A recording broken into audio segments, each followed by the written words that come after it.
Shalom, everyone. Thank you for tuning in to another episode. Today, what we're going to touch on is the topic of Easter. Many of you have been socially conditioned into accepting this tradition of Easter at face value without understanding the origin, the background, where it comes from, and what the true meaning of this custom of Easter is. Most people present it as it has something to do with commemorating the death and resurrection of Christ. But what you're going to find out in this video is that it has nothing to do with that at all and has everything to do with satanic worship and pagan rituals. Many people are going to be upset about the information that comes out in this video. Do I care? Absolutely not. Absolutely not. The truth must come out whether you like it, love it, hate it, or not. The truth doesn't change no matter how mad you get. So that's what we're going to be dealing with in this video. And to give those that want to know both sides of the story and want to know exactly what it is that they're commemorating and taking part of every year. People that are waking up and asking questions on the traditions that they're following to see if it matches up with the scriptures and what God wants us to do, or if it's taking us towards another path. That's what we're going to deal with today. I'm Brother Yerushalayim. This is the Bible Unlocked, the Easter Deception. Revelations 12 verse 9. And the great dragon was cast out, that old serpent called the devil and Satan, which deceiveth the whole world. So this is the verse you need to keep in mind as we go into this lesson, that the prophecy in the Bible says that Satan would deceive the whole world. And what you're going to find out is that the festival of Easter is one of the many tactics that Satan used to be deceptive throughout the entire world. See, the Christian church is still looking for this deception to happen sometime in the future. They're still waiting for this great massive deception to happen when they don't even understand that this deception has already happened. The deception starts with you thinking that you're already not deceived. That's where the deception happens. There's layers to the deception.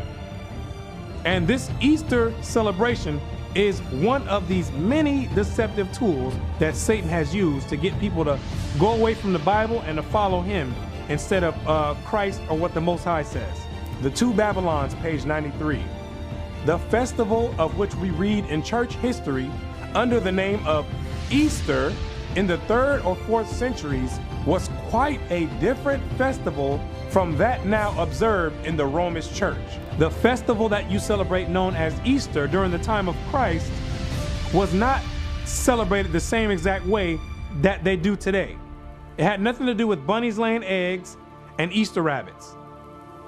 The celebration was known as the Passover, something totally different, and it's going to explain in here, and it was never called Easter. Follow me.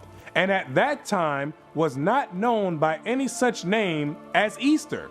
It was called Pasch, or the Passover. It was called what God told it to be called back in Exodus, the Passover, not Easter. You're going to find out that Easter is dealing with a totally different custom and God. That's what you're going to come to realize, that has nothing to do with the Bible at all. And though not of apostolic institution, was very early observed by many professing Christians in commemoration of the death and resurrection of Christ. And the Passover, in the correct context, was celebrated during the time of Christ by many of the Christians that follow the teaching of Christ. Not bunnies laying eggs, or Easter rabbits, or dying eggs, or anything of that nature. It was the Passover. Socrates, the ancient ecclesiastical historian, after a lengthened account of the different ways in which Easter was observed in different countries in his time, i.e. the 5th century, sums up in these words. Socrates, who was a 5th century Christian church historian, went around and did his research and found out that this custom of Easter is being celebrated all throughout the world. Let's find out what else he found. Thus much already laid down may seem a sufficient treatise to prove that the celebration of the feast of Easter began everywhere more of custom than by any commandment either of Christ or any apostle. Socrates, the Christian historian, found out that this Easter celebration has nothing to do with Christ or God or the Bible. Christ never gave a commandment for you to go out there and worship on an Easter. The apostles never gave a commandment for people to go out there and do Easter egg hunts. The Bible never said anything about doing this festival called Easter. He says this is something, this is a custom that was created by other people. Now I'm gonna believe Socrates' account versus the Christian pastor's account, because Socrates was there during the time when the Roman Catholic Church amalgamated these pagan principles and practices into the Christian church. He was there around that time. So I'm gonna take his account versus someone that came 2,000 years later, which has a different agenda. He went and did the research on the various places that were celebrating this custom known as Easter. Page 96. Such is the history of Easter. The popular observances that still attend the period of its celebration amply confirm the testimony of history as to its Babylonian character. The custom of Easter, throughout all research, it brings a paper trail all the way back to the Babylonians, the ancient Babylonians. That's where this custom derived from. The hot cross buns of Good Friday and the dyed eggs of Pasch, or Easter Sunday, figured in the Chaldean rites just as they do now. Yes, the dyed eggs and the hot cross buns all stem back to the Chaldeans, which are the ancient Babylonians. That custom goes all the way back to ancient Babylon. There's nothing new under the sun. The ritual was picked up and it made its way all the way down to the Roman Empire. And the Roman Empire, when they came and took over the Americas, they implemented it in with the rest of the pagan customs in Christianity. They didn't just wake up. I mean, the eggs just didn't pop up out of nowhere. They didn't say, they didn't just wake up one day and say, you know what, we know this Easter has to do with the resurrection and death of Christ, but you know what, we're just gonna add some eggs in there. I like the way they look, I'm just gonna go ahead and add a few eggs in there. No, it has an origin, it has a history. They're just not gonna tell you what it is, because you're gonna find out that you're worshiping Satan. They're not gonna tell you what it is. And most of you probably don't care, too lazy to do your own research. And guess what? Satan and the hierarchy, they like people like you. You're the ones they want in their society. The ones that's gonna just go with the flow and eat up everything that they feed to you. They love people like you. That's a slave mentality. The buns, known too by that identical name, were used in the worship of the Queen of Heaven, the goddess Easter, as early as the days of Cecrops, the founder of Athens. That is 1,500 years before the Christian era. 1,500 years prior to when Christ stepped foot on the scene, they was already celebrating Easter bunny laying eggs. Let me say it again. 1,500 years prior to Christ stepping foot on the scene, they were already celebrating Easter bunnies laying eggs. They was already dyeing eggs. They were already dealing with Easter bunnies. This is nothing new. This is nothing new. When we were still in captivity in the land of Egypt, they were already celebrating the Queen Mother of Heaven, which is what this is dealing with. The Queen Mother of Heaven, beginning with Semiramis in ancient Babylon. They were already dealing with this custom. So when Christ was on the scene, people were already doing their Easter bunny egg hunts. When Christ was walking on the scene, they were probably some of the people that he was healing. People that fell off into that custom. So this Easter bunny egg concept has nothing to do with Christ, his death or his resurrection at all. It's all a play on your emotions to have you believe that you're doing something that's commemorating Christ, but really what you're doing is worshiping the Queen Mother of Heaven. And we're gonna get more information about this Queen Mother of Heaven, so you know exactly who it is you're paying homage to. And this custom was being done during the time of Jeremiah. This is nothing new. Jeremiah was dealing with the same people as today, dealing with this Queen Mother of Heaven worship. He was dealing with that during that time. Let's get the account out of the Bible with Easter going on during the time of Jeremiah, the Babylonian captivity. Let's find out. Jeremiah 7 verse 18. The children gather wood. The children go to the store to go ahead and get the coals. This is what they do today. It's going to be the same exact thing they were doing during the time of Jeremiah. The children get sent out to go ahead and go to the store with a few dollars to go pick up the coal. Go ahead and pick that up. And the fathers kindle the fire. And the father is outside with his chef cape on, getting ready to kindle the fire for the barbecue. That's what he's outside doing. That's what the father's outside doing. And for when the kids bring the coal, he's getting the barbecue ready, getting the grill ready. And the women need their dough. And the women are inside in the kitchen, kneading the dough, getting the rest of the entree ready. That's what the women are doing. But let's find out what they're doing all this for. To make cakes to the Queen of Heaven. To eat dinner on Easter Sunday to the Queen of Heaven. Same exact thing. To bake cakes to the Queen of Heaven. That's what they were doing back then. And that's what they're doing today. You get your whole feast ready for your Easter Sunday to bake cakes to the Queen of Heaven. Let's get more. And to pour out drink offerings unto other gods, that they may provoke me to anger. That you are provoking the Most High to anger when you're sending up these hot cross buns to other gods, to the Queen Mother of Heaven. Pouring out your drink offerings to the Queen Mother of Heaven on your Easter Sunday. Because that's what you're essentially dealing with. The Queen Mother of Heaven, not the Most High. When you're sitting there on your Easter Sunday dinner, thinking that you're sending the savor up into the skies for the Most High to smell, he's not accepting that, because he knows that's going to the Queen Mother of Heaven, which we're going to find out who exactly this Queen Mother of Heaven is. The hot cross buns are not now offered, but eaten on the festival of Astarte. The festival of Astarte, which is another name for Easter. That's who you're sending your hot cross buns up and all the rest of the meal that you prepared.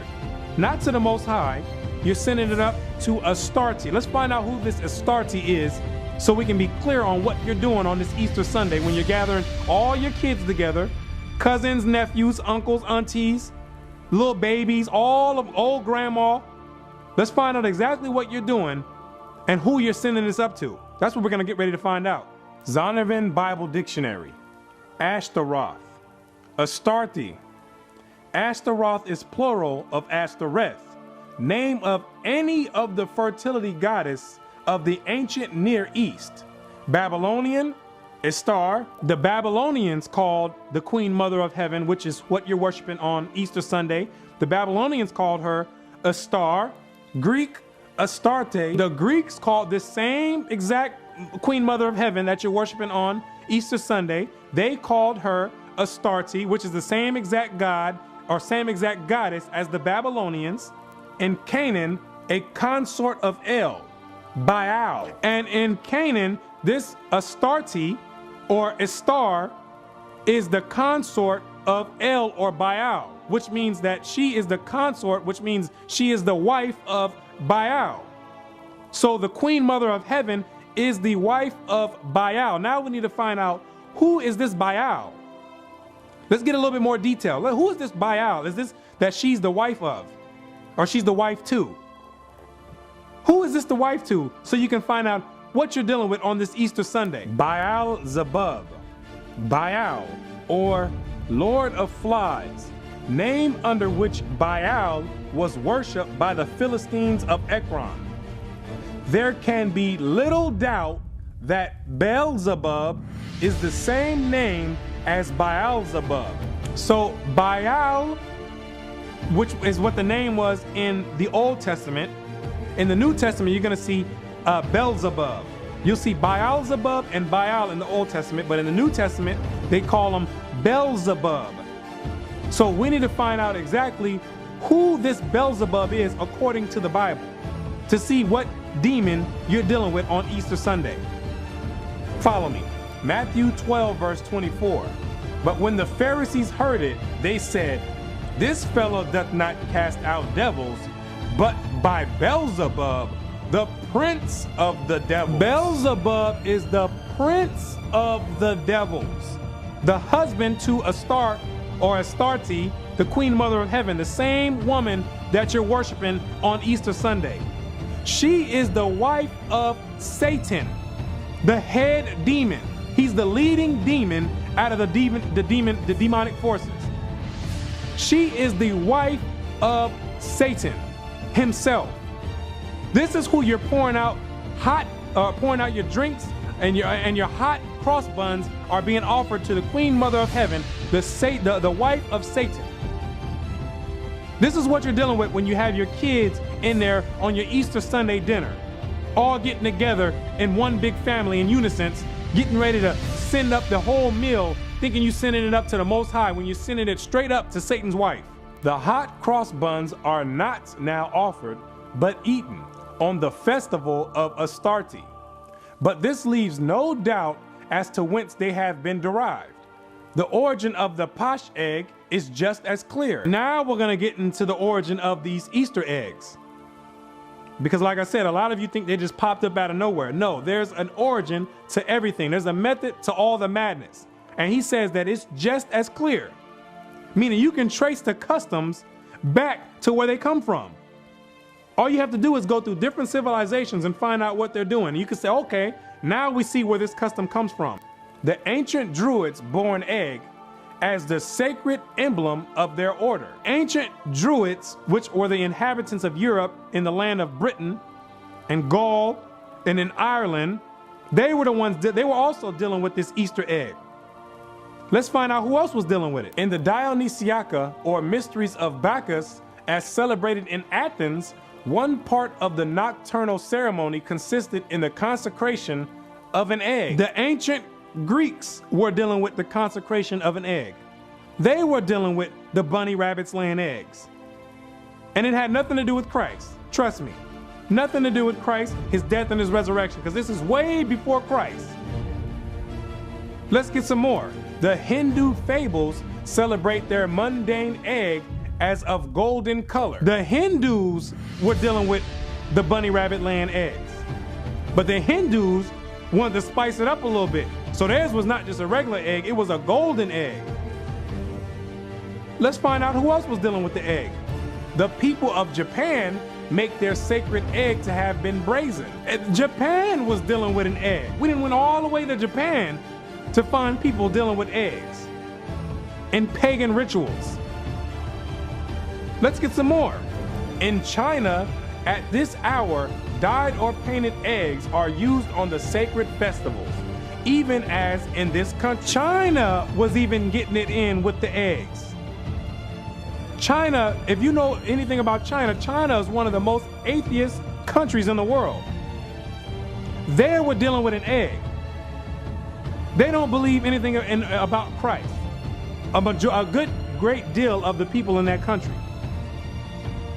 Pagans, atheists, they were dealing with an egg. Just like Socrates says, when he went around and did his research, he found out that this custom is in a variety of different places.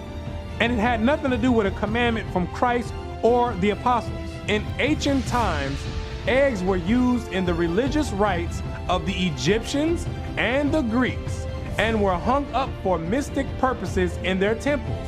From Egypt, these sacred eggs can be distinctly traced to the banks of the Euphrates. The banks of the Euphrates is going right back to ancient Babylon, where it all started, under Nimrod and the Tower of Babel.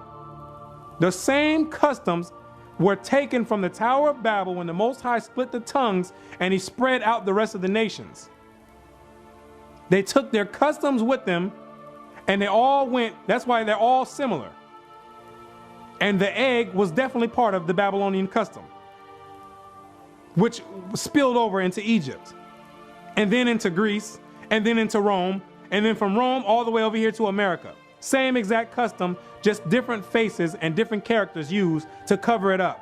The classic poets are full of the fable of the mystic egg of the Babylonians, and thus its tale is told by Hyginus the Egyptian, the learned keeper of the Palatine Library at Rome. Now we're getting ready to find out where exactly did this legend of this egg come from? What is the origin of the story of this egg? So we can find out what you're dealing with on Easter Sunday when you got your kids out there doing Easter egg hunts. In the time of Augustus, who was skilled in all the wisdom of the native country, an egg of wondrous size is said to have fallen from heaven into the river Euphrates. So the legend is that an egg of wondrous size, some massive egg, all of a sudden came down out of heaven and fell into the river Euphrates. This is where the egg come from. Let's get some more. The fishes rolled it into the bank where the dove having settled upon it and hatched it. The fishes rolled it out of the water and put it on the bank where the dove came, sat on it, and hatched it. Now let's find out what happened when the dove hatched it. Who managed to pop up out of this egg? Out came Venus. Out came the devil's wife. That's who Venus is, Astarte, same exact goddess.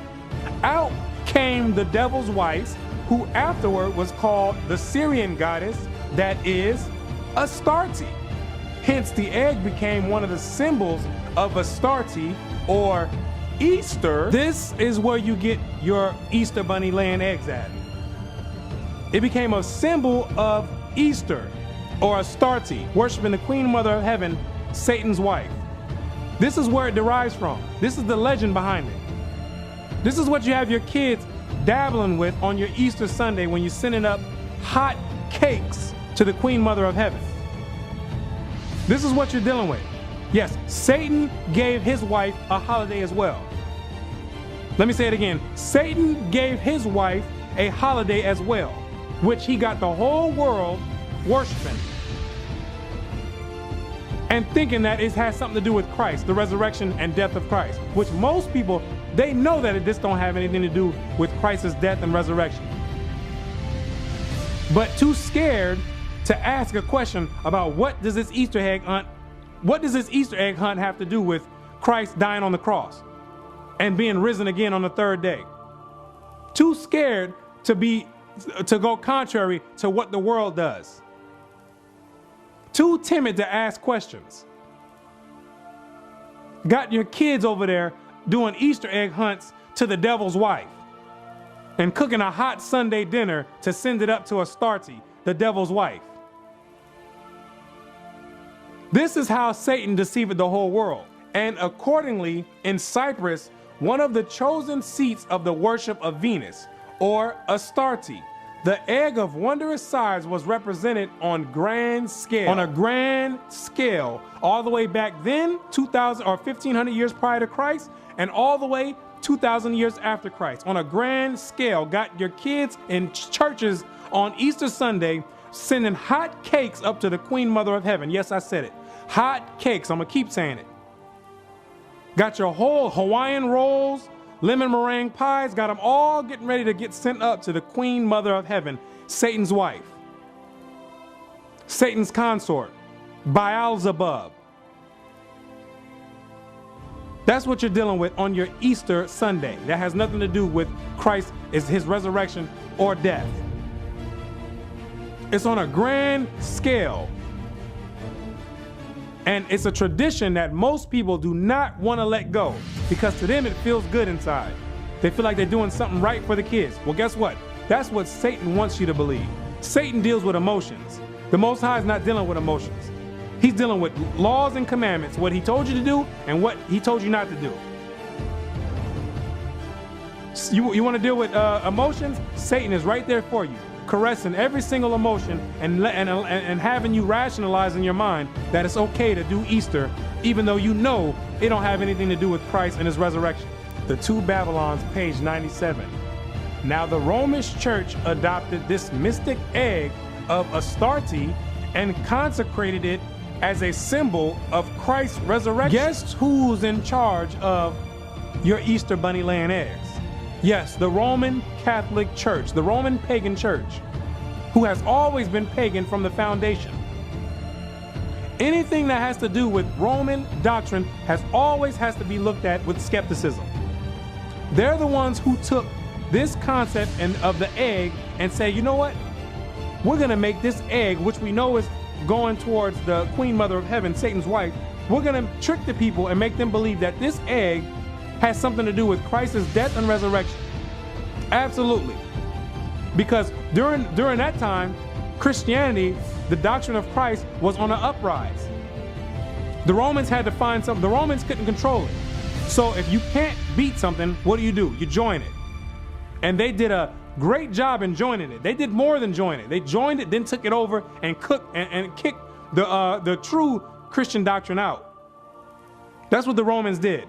They wiggled their way inside the Christian doctrine when the Gentiles were able to get grafted in. This is how they repaid the Most High.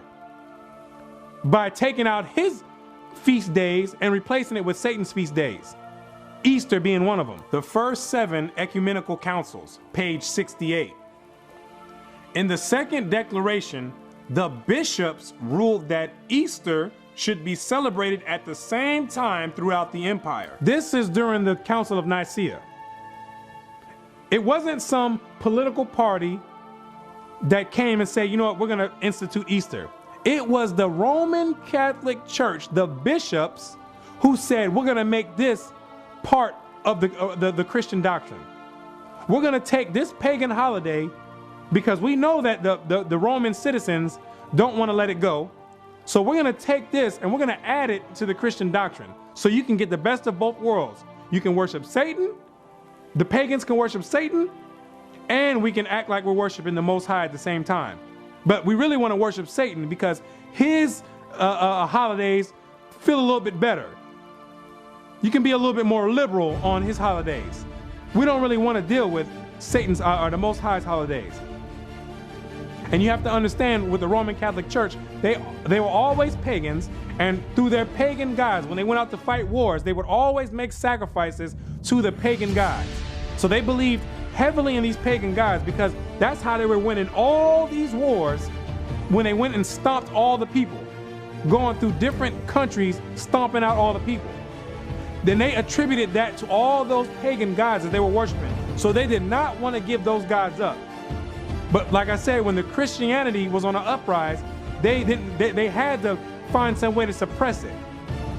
So they just blended them both together so they can still worship their same gods, Satan, and make people think that the other people are really worshiping the Most High God. Acts 16 verse 20.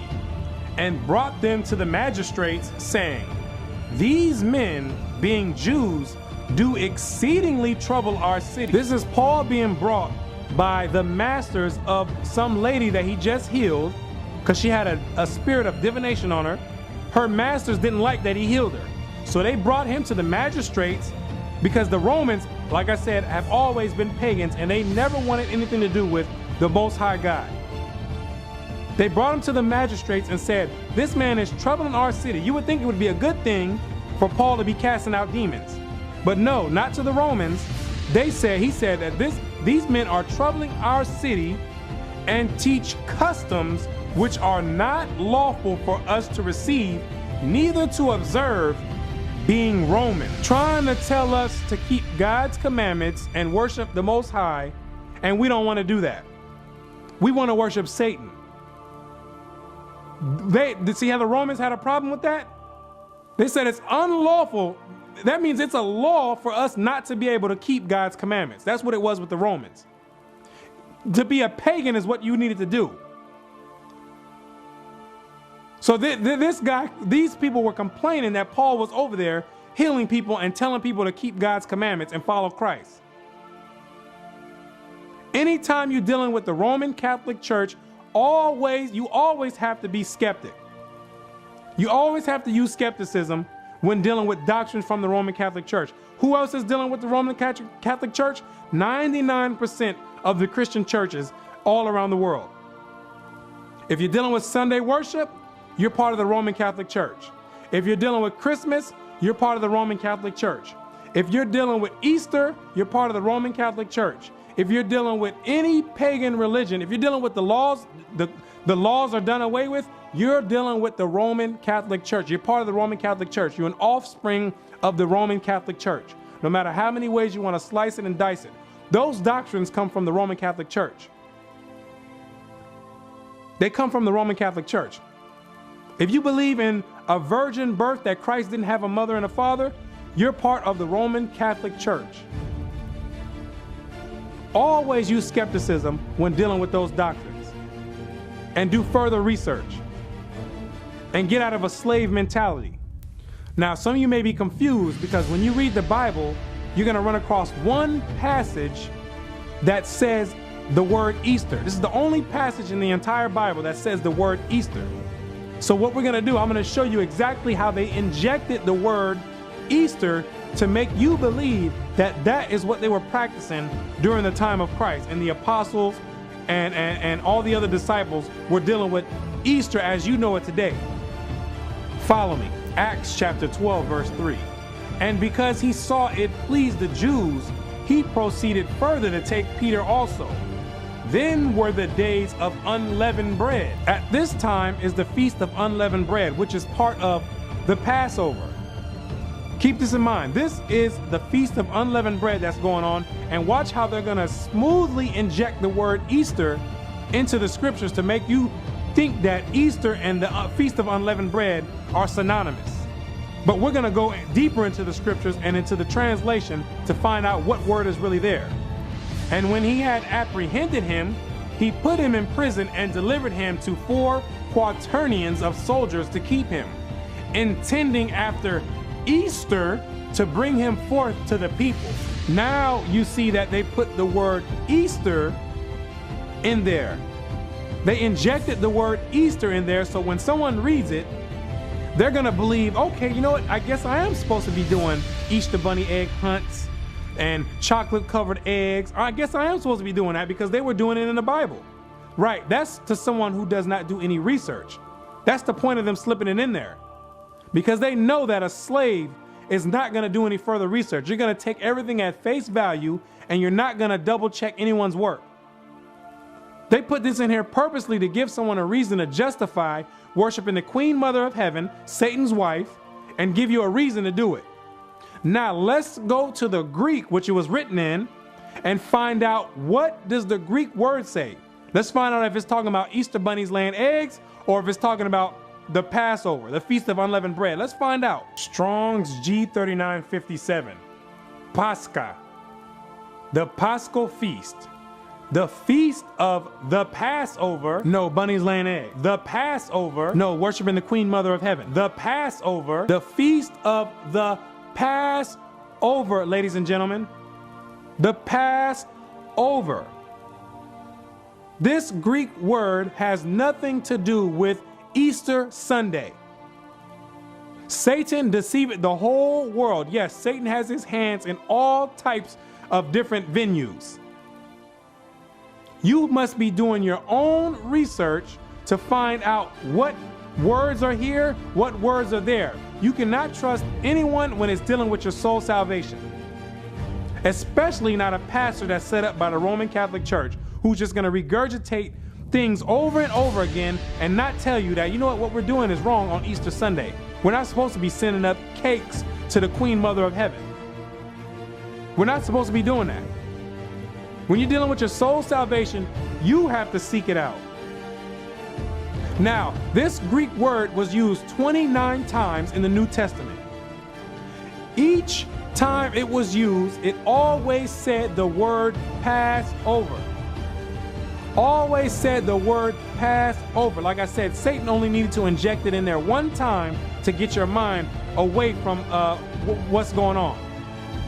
To allow your mind to justify worshiping him, because he can care less if you worshiping him unaware or if you worshiping him on purpose. He can care less. Long as he can get you out of doing what God says, he's in the right mode. Now let's find out what the scholars say about this translation on this Easter here. The Two Babylons, page 93.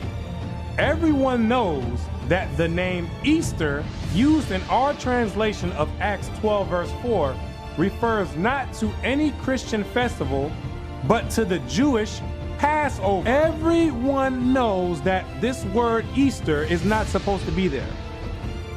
Everyone knows that Satan done injected the word Easter into the Bible. And when he says everyone, he's not talking about the peasants going to church on Sunday the Sunday worshipers that's going in there, not opening up the Bible, sitting there in a Sunday church, listening to someone preach, which ain't coming from the Bible, for 2 hours, getting up, singing songs and dancing, paying tithes and going home. He's not talking about you. When he says everyone, is referring to everyone in the hierarchy that has their hands in the Christian doctrine. The high-ranking bishops that are controlling the Christian doctrine going around. The Bible scholars, they all know that this translation is incorrect. They all know that this translation is incorrect. The translators, when they translate the Bible, they know that translation doesn't go there. But they're under someone else's authority, and they are forced to put that translation there as Easter when they know it does not say Easter there. And we're going to prove that they know it as well. Everyone knows that translation does not go there. This is one of the few places in our version where the translators show an undue bias. This is one of the few places in the Bible showing that Satan has his hand in the translations. That's what he's saying. This is one of the few places where you can see clearly Satan's signature on it. Because it's a clear, purposely done mistranslation. It's not like it was something difficult or some difficult translation, some difficult Greek word. It was a clear mistranslation on purpose. And when he says everyone, we're getting ready to prove that everyone knows this. All your Bible scholars, all the top bishops, the Roman Catholic Church, they all know that word Easter does not go there. But remember, Satan is controlling the whole thing. Satan controls the world. He's in control of this world. Satan is at the helm of the Roman Catholic Church. Zondervan Bible Dictionary. Easter, Passover, rendered Easter in Acts 12 verse 4 KJV, but correctly translated Passover in ASV. Correctly translated Passover. This is from the Bible scholars. Correctly translated Passover in the ASV. Knowing and showing that the scholars know that does not go there. But they're going to continue putting that word Easter there because of the powers that be. In order to maintain power in this current world, you have to be dealing with Satan. Because Satan is the prince of this world. As soon as you start trying to go to righteousness, referring to the hierarchy, Satan is going to move you out of the way, and he's going to lift someone else up who's going to do his job. So in order to maintain the high status, they have to continue pushing Satan's agenda in order to keep global power. That's what this is going into. Now, let's deal with the main premise that the Roman Christian Church uses to justify their Easter Sunday worship. It relies off of the premise that Christ rose on a Sunday, hence Easter Sunday. Now we can commemorate the resurrection of Christ because it happened on the first day of the week, and now we're justified for doing it. Now let's find out if that's true according to the scriptures, because it sounds good from the surface when you hear somebody talk without backing it up. Let's go into the scriptures and find out, did Christ rise on a Sunday, or is that another tactic used by the devil to deceive the whole world? And you be the judge. Matthew 28 verse 1. In the end of the Sabbath, as it began to dawn toward the first day of the week, came Mary Magdalene and the other Mary to see the sepulchre. This is what I need you to do right now. I need you to pay attention to what you're reading. Shake off the religion and pay attention to what you're reading. It says, as it began to dawn toward the first day of the week, meaning it was not the first day of the week, it was dawning toward the first day of the week, meaning the sun was getting ready to drop, but it was still the Sabbath day. Understand this. I need to speak like this, because when it doesn't matter, people with high educations can't understand this basic concept that's getting ready to be brought out. Because that religion, when it grabs you, it's got a hold on you like worse than any drug. Dawning toward the first day of the week. That means it was still the Sabbath day. Let's find out what happened when Mary Magdalene came to the sepulchre of Christ. Verse 5, and the angel answered and said unto the women, fear not ye, for I know that ye seek Jesus, which was crucified. He is not here, for he is risen. Christ was not there. He was already risen. It was dawning toward the first day of the week, meaning it was still the Sabbath day. Christ was already up and walking around when they came to visit the sepulchre on the Sabbath day. It was not a first day. It was still the Sabbath day. When they came, he was already gone. He was already risen. I'm still trying to find out how an intelligent and intellectual person could sit here and read this and come out with the conclusion of Sunday. It's not because of that. It's because of religion. Religion and psychology. Psychology will make your mind believe anything it wants. And you're going to find out how powerful psychology is when we get ready to go into this next part of the topic. Psychology is on another level. That's what Satan's dealing with, psychology, to make you believe that this is talking about the first day of the week to try and justify Sunday worship and Easter worship and Easter Sunday, when it's clear that Christ was not in the tomb when they came, when it was dawning toward the first day of the week. He was gone already. Understand that. That's your Easter Sunday already gone, telling you that the premise is a lie. It has nothing to do with Christ. It has everything to do with worshiping the Queen Mother of Heaven, Satan's wife. Has everything to do with cooking hot buns to the Queen Mother of Heaven, as they were doing it 1,500 years prior to Christ. Before he was even on the walking the earth, they were already doing this. But now the Roman Catholic Church amalgamated this practice in and trying to find every little scripture they can to try to justify the pagan worship and make all the masses believe it. And you will believe it if you're a slave. A slave mind will believe it. You'll believe anything that's tossed in front of you, like something as simple as this. The pastors make sure they leave no room for questioning at the end of the sermon. And when you do ask them a question, they're not going to bring you to the Bible. They're going to give you a bunch of philosophy on how we're supposed to be doing Easter. Sending your soul right to the lake of fire. That's what's going on. We need to touch on the Good Friday deception. Because the Good Friday goes off of the premise that Christ died on a Friday and he rose on a Sunday. But when you go to the scriptures, you're going to find out there's a problem with that. Watch Matthew chapter 12, verse 40. For as Jonah was 3 days and 3 nights in the whale's belly, so shall the Son of Man be 3 days and 3 nights in the heart of the earth. It says he would be 3 days and 3 nights in the heart of the earth. I'm still trying to figure out what mathematical equation the Christian church has came up with in order to get 3 days and 3 nights from Friday to Sunday. I'm trying to figure out what type of dimension they're delving into to make this add up. I've counted this thing multiple times and I can't figure out how you get 3 days and 3 nights and have a whole billions of people believe that this math adds up.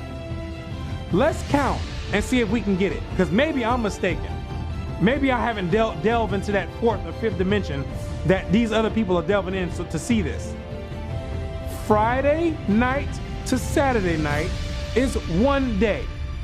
Saturday night to Sunday night is 2 days. Christ said he would be in the belly of the earth for 3 days. That means it would be from Sunday night to Monday night would be 3 days, which we know is still a lie because Christ rose on a Sabbath. When they came to the sepulchre, he was already gone when it was dawning toward the first day. So the whole premise is wrong. The whole premise is built off of deceit. Christ, you can't get 3 days and 3 nights from Friday to Sunday. It's impossible. Einstein can't do it. I don't care what mathematician you bring out, he can't do it. This is basic mathematics that you learn in the 1st grade or in kindergarten. Now let's do the math correctly to find out when he died. We know he rose on a Sabbath day for sure. So we go Wednesday to Thursday, that's 1 day. Thursday to Friday, that's 2 days. Friday to Saturday. Amazing how the math adds right up. Christ didn't die on a Friday, ladies and gentlemen. He died on a Wednesday. Friday, you can't get 3 days and 3 nights from Friday to Sunday. Both of those are wrong. The Friday and the Sunday, they're both wrong. And the Christian church is purposely misleading the people. Purposely misleading the people off of simple mathematics that any first grader could put together, and got people with PhDs not able to understand this, not asking questions, when you got a little first grader who can figure this out. This is the deception going on in the Christian church. Satan is all in it. He's all the way in it. Now let's find out what holiday or holy day you're supposed to be celebrating at the same exact time that you're sending up cakes to the Queen Mother of Heaven, Satan's wife.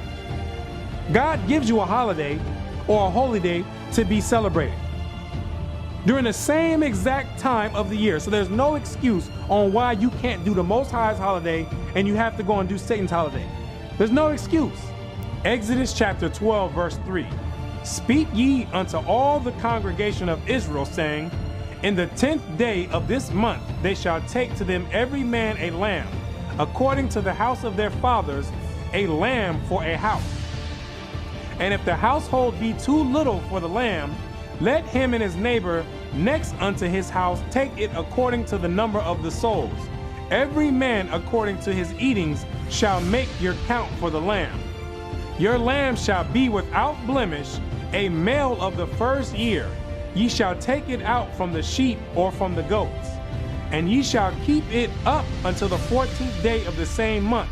And the whole assembly of the congregation of Israel shall kill it in the evening. And this is going deep right here, because Christ was the Passover lamb and he was without blemish. All this is going in, this is all leading up to Christ. But most people don't even understand this. This is a whole lesson in itself, so I'm not going to go too deep in it. But Christ was the lamb without blemish. He was the sacrifice, the Passover lamb that was sacrificed. And the whole assembly of the congregation of Israel shall kill it in the evening. And this is exactly what they did to Christ. The congregation got together and said, put him to death. This is the same exact account right here. And you're not celebrating this? This is what you're supposed to be celebrating. This is what you're supposed to be commemorating. This is supposed to be the memorial, not Easter bunnies laying eggs. And they shall take of the blood and strike it on 2 side posts and on the upper doorposts of the houses, wherein they shall eat it. And they shall eat the flesh in that night, roast with fire and unleavened bread, and with bitter herbs they shall eat it. So you're supposed to eat the Passover lamb with bitter herbs. That's what you're supposed to also get, the lamb and the bitter herbs. Eat not of it raw nor sodden at all with water, but roast with fire, his head with his legs, and with the purtenance thereof. And ye shall let nothing of it remain unto the morning.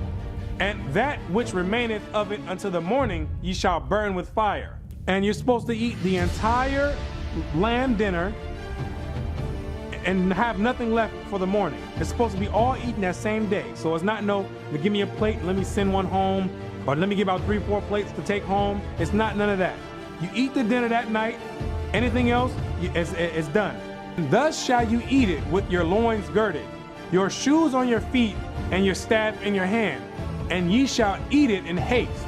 It is the Most High's Passover. You eat it with haste because we had to leave Egypt quick. So you eat the dinner quick. It is the Lord's Passover. For I will pass through the land of Egypt this night, and will smite all the firstborn of the land of Egypt, both man and beast. And against all the gods of Egypt will I execute judgment. I am the Lord. And the blood shall be to you for a token upon the houses where ye are. And when I see the blood, I will pass over you, and the plague shall not be upon you to destroy you when I smite the land of Egypt. This is the part of, this part represents Christ's blood for the next destruction that's getting ready to come up. The next plagues that are getting ready to come up. That's why when it says in the New Testament, Christ is our Passover, that means his blood is our Passover. So when the Most High getting ready to put his last destruction out, if you don't have that blood of Christ, and I'm not talking about the Roman Catholic Christ, I'm not talking about that Jesus, I'm talking about the Christ of the Bible. If you don't have that blood sprinkled on you, get ready to die. If you get caught and on Easter Sunday sending up cakes to the Queen Mother of Heaven, get ready to die on that one. That's what the blood is commemorating. So when it says Christ is our Passover, that don't mean we don't have to do no Passover now because Christ became the Passover. No, his blood is the Passover. So when the Most High sends the death angels out and he sees the blood on you, they can pass right on over you and kill everyone else that's worshiping the Queen Mother of Heaven on Easter Sunday, yes, and Christmas and any other the pagan rituals. And this day shall be unto you for a memorial, and ye shall keep it a feast to the Lord throughout your generations. Ye shall keep it a feast by an ordinance forever. What do you not understand about forever is my question. We wouldn't have this discussion if people went into the Old Testament, found out what the Most High said. This discussion wouldn't even be on the table. The Most High said forever. Forever. That means 1,000 years passed. You got another 1,000,000 years left. After that 1,000,000 years is left, you still got another 100,000,000 years left. Forever. It didn't say until Christ came and died on the cross. It didn't say until Paul went out preaching the word. It didn't say until the Roman Catholic Church took over the Christian doctrine and forced Easter upon you. It said forever. There should be no dispute on what you're supposed to be doing during the time, because the Most High gives you two choices. He gave you Easter, that's a choice, or the Most High's Passover, when he tells you right now that it's supposed to be celebrated forever. Which one are you going to pick is the question. I can't pick it for you. The Most High is not going to pick it for you. 7 days shall ye eat unleavened bread. Even the first day ye shall put away leaven out of your houses. On the first day, you're supposed to take leaven out of your houses. Leaven is yeast. Anything that's a rising agent is supposed to be taken out of your house. And you're supposed to eat unleavened bread, things like crackers, things that don't have any rising elements in it. You eat that. I mean, you can eat other things, but you can't have anything with yeast and rising agents in it. Of course, you can eat your regular meals, your chicken, your beef. You can eat whatever else you want, but nothing with a rising agent in it during the 7 days of unleavened bread. This is the Most High's feast. For whosoever eateth leavened bread from the first day unto the 7th day, that soul shall be cut off from Israel. And if Christ return and it's a Passover, and he catch you slapping your lips on leavened bread, you're gonna die. Let me say it again. If the Passover happens and Christ returns during the time of the Passover, and he catch you slapping your lips on leavened bread, you're gonna die. This judgment will come to pass, absolutely. Because you won't be covered with the blood anyway. You're gonna be off doing your own thing. Worshiping the goddess of star, the Queen Mother of Heaven. You're gonna be doing that, worshiping, doing Christmas. That's what you're gonna be doing. So you're not gonna have the blood on you anyway. And in the first day, there shall be an holy convocation. And the first day of the Most High's feast, not Satan's feast, the Most High's feast is a holy convocation. You know the same exact thing you do on your Easter Sunday when you get together with all the church to send up hot buns to the Queen Mother of Heaven? Yes, for the Most High's feast is a holy convocation. You get together with your family, get together with a congregation, you get together, the same exact thing that you're doing for Satan, just you do it for the Most High. That's the difference. And in the 7th day, there shall be an holy convocation to you. And guess what? You get another convocation on the 7th day. So you get two holy convocations to get together with everyone. Two's better than one, right? So why would you want to take Satan's one when you can have the Most High's two? No manner of work shall be done in them, save that which every man must eat.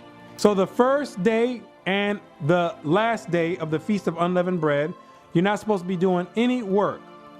If you're able to take those days off of work, take them off.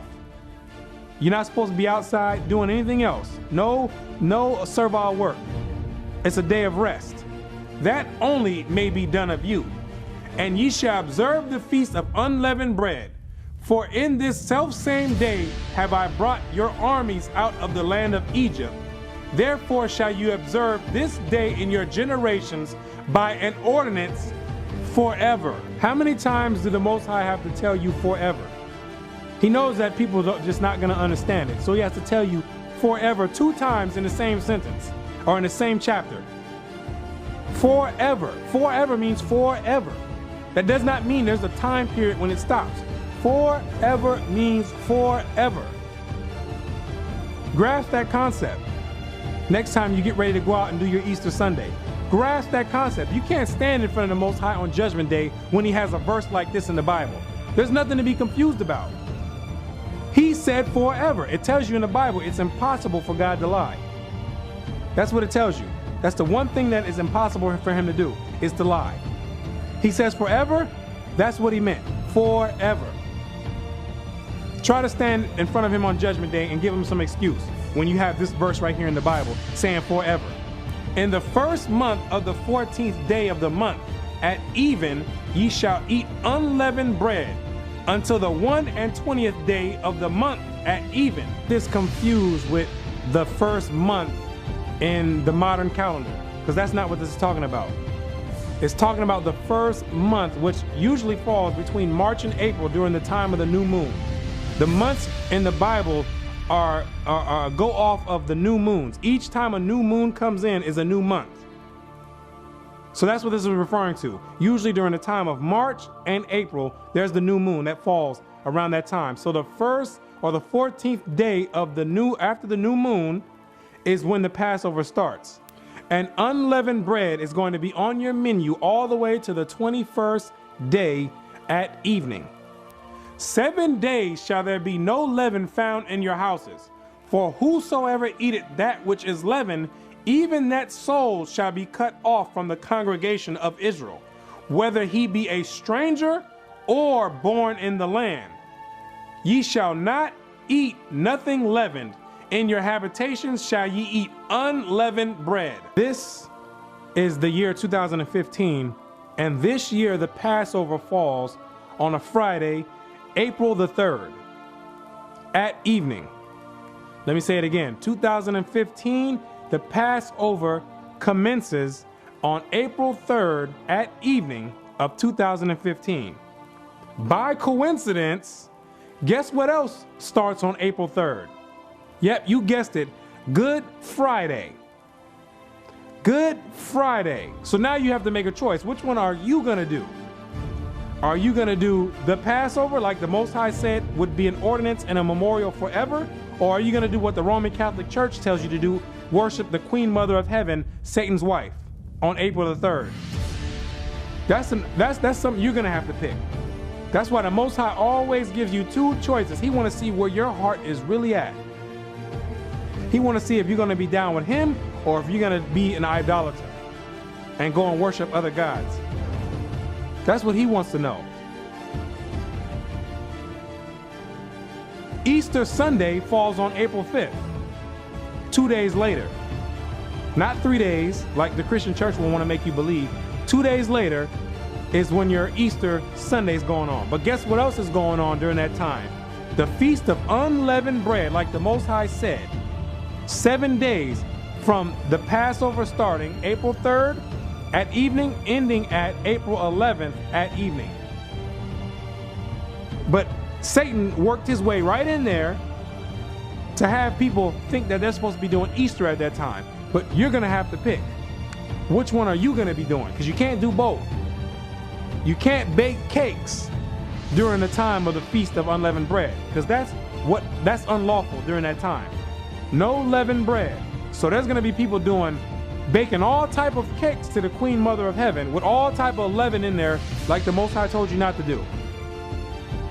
This is where it comes down to where your heart is really at. The Most High is always going to give you 2 choices. He'll give you two choices. Absolutely. He'll give you your opportunity. If you want to worship Satan, you go right ahead. But there's a punishment for being an idolater. There's a punishment for doing what you think is right instead of what the Most High told you is right. Revelations 21 verse 8. But the fearful and unbelieving and the abominable and murderers and whoremongers and sorcerers and idolaters, people that's worshiping on Easter Sunday, sending cakes and prayers up to the Queen Mother of Heaven on Easter Sunday. All idolaters, Christmas worshipers, all idolaters, man, they all in this list. And all liars shall have their part in the lake which burneth with fire and brimstone, which is the second death. This is where life-changing decisions are made. When truth comes out, this is how you find out what someone's really about. If they truly believe in the Bible, which most people don't, or if they just covering it up to use as a cover-up for the other gods that they really want to worship. This is where you find out right here. And you're going to find out most people are not down with the Most High God in the Bible. That's why it tells you a remnant shall be saved. Most people don't understand what a remnant means. They don't understand that. They're going to get caught as a thief in the night. Whoever's not on guard, taking things at face value and not doing your backup research. You got to understand that this is your soul salvation. This, you're only here on earth for 70, 80 years if you're lucky. After that, you gotta deal with eternity. Eternity is a very long time. And if you want to be in this hot lava lake for eternity, by all means, continue worshiping the Queen Mother of Heaven and have fun doing it. I'm telling you, you better live it up. Live it up. And don't look back. Because you're going to have a lot of looking back to do in that lake of fire. If you get sent there, you got to have a lot of looking back to do on how fun it was doing the Easter egg hunts with your children, all that. You're going to have those, because those are only memories you're going to have. And you might not even be able to remember those because it's going to be so hot. And you're going to be there forever. Then you're going to understand what it means forever. Like the Most High told us to work to do the Passover, a memorial forever. You're going to find out what it really means forever in the lake of fire. Absolutely. You're going to understand what the Most High means when he says forever. That it's not, he's not just being cute, saying, oh, I think this feels good. I think this sounds good right here in this part of the sentence. No, he means what he says. He's not playing no game. He's not playing games at all. That's why it says he commands all men to repent and turn from the wickedness. He winked in ignorance, and now he commands all men to repent. But it's hard to repent when you have your lust in and you're invested in Satan. It's very hard to repent when you have your mind in what Satan's doing, and Satan has a grab on you, and he has a hold on you. Understand this. So with that, I'm going to say shalom and peace and blessings to the 12 tribes and all the rest of the viewers coming back in these last days. Shalom.